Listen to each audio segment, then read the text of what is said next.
मेरे कान्हा को जन्मभूमि मुक्त हो मारो कान्हा को जन्मभूमि मुक्त हो। श्री कृष्ण जन्मस्थान और शाही ईदगाह मामले में विवादित जगह के कोर्ट सर्वे पर सुप्रीम कोर्ट द्वारा मुस्लिम पक्ष को दिए गए स्टे के बाद किन्नर अखाड़ा की महामंडलेश्वर हिमांगी सखी वृंदावन पहुंची। यहां वह शाही ईदगाह पर जाकर विरोध जताना चाहती थी, लेकिन इससे पहले पुलिस को लग गई और उन्हें वृंदावन के एक आश्रम में नजरबंद कर दिया। किन्नर अखाड़ा की महामंडलेश्वर हिमांगी सखी के शाही ईदगाह जाने की सूचना मिलते ही पुलिस प्रशासन में हड़कंप मच गया। वृंदावन थाना प्रभारी आनंद शाही पुलिस बल के साथ आश्रम पर पहुंच गए। यहां उन्होंने हिमांगी सखी को नजरबंद करते हुए पुलिस का पहरा बैठा दिया। आश्रम पर नजरबंद करने पहुंची पुलिस ने महामंडलेश्वर हिमांगी सखी को शाही ईदगाह जाने से रोकते हुए कहा कि मथुरा जिला में धारा 144 लागू है, इसलिए किसी भी तरह का विरोध अथवा प्रदर्शन नहीं किया जा सकता।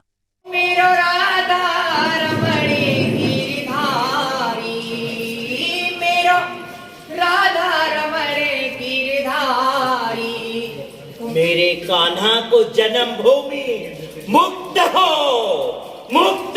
मारो कान्हा को जन्मभूमि मुक्त हो। शाही ईदगाह के सर्वे को क्यों रोका गया?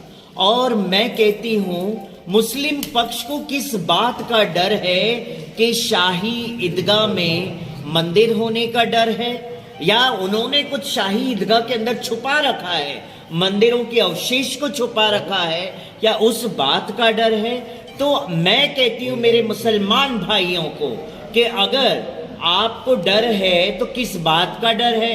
अवशेष हो, एएसआई सर्वे की जांच होने दीजिए। अगर आपका मस्जिद है तो वो आपको मिलेगा, और अगर कृष्ण जन्मभूमि है, मूल जन्मभूमि है और अवशेष निकल रहे हैं या निकलेंगे, तो फिर वो आप समझ सकते हैं कि वहां फिर जन्मभूमि ही बनेगा। जिस तरह से ज्ञानवापी की जो सर्वे रिपोर्ट आई है उसमें वहाँ पे मंदिर होने के प्रमाण मिले हैं, शिव मंदिर होने के प्रमाण मिले हैं, क्या कहेंगे? मैं उस पे यही कहूंगी, इससे पहले भी जब हमने वहां पे गए थे जलाभिषेक की घोषणा की थी और हमें प्रशासन ने रोक दिया था जलाभिषेक के लिए, और पुनः दूसरी बार हम गए थे जलाभिषेक के लिए, पुनः हमें जब रोका गया तो हम प्रशासन के बीच में हमने हमारा जलाभिषेक कर लिया, क्योंकि जब हमें मूल काशी विश्वेश्वर महादेव पे जलाभिषेक नहीं करने देंगे तो हम क्यों जाए फिर जलाभिषेक करने? हमने ज्ञान व्यापी मंदिर के बाहर ही अपना जलाभिषेक कर लिया और यही संदेश समाज को दे दिया कि भाई हमें रोका गया और हमने हमारा जलाभिषेक करके हम निकल गए वहां से। तो अब यहां जब मथुरा की बात आती है, ईदगाह की बात आती है, तो मैं यही कहूंगी मेरे मुसलमान भाइयों को, सर्वे होने दीजिए। किस बात का डर है आपको? क्यों बारंबार सर्वे को रोक लगाया जा रहा है? क्यों आप कोर्ट से एप्लीकेशन डाल रहे सर्वे रोकने का? क्योंकि आपको कहीं ना कहीं पता है कि उसके अंदर मंदिर के अवशेष छुपाए गए हैं, इसीलिए आपको डर होना नहीं चाहिए। अगर वो मस्जिद है तो मैं कहती हूँ आपको डर होना ही नहीं चाहिए था, करने देते, एएसआई सर्वे की जांच को रोकना नहीं चाहिए था।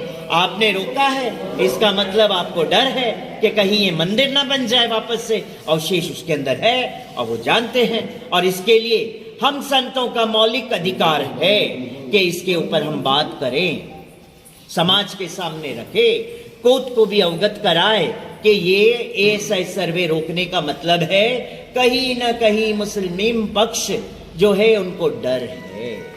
आज जिस तरह से आपने ऐलान किया था, आज आपको प्रशासन ने यही रोक दिया है आश्रम पे, क्या कहेंगे?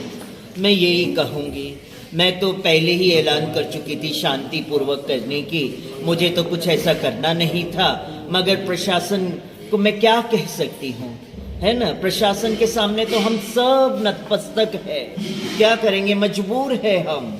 तो अब अगर उन्होंने रोका है तो मैं क्या करूंगी, मुझे तो यही बैठना पड़ेगा। आगे क्या रणनीति रहेगी आपकी? अब आगे का रणनीति देखेंगे कैसे क्या होता है, मगर अगर एएसआई सर्वे की जांच नहीं हुई तो मैं महातांडव करूंगी त्रिशूल लेके पुनः, और हाई कोर्ट तक जाऊंगी मैं।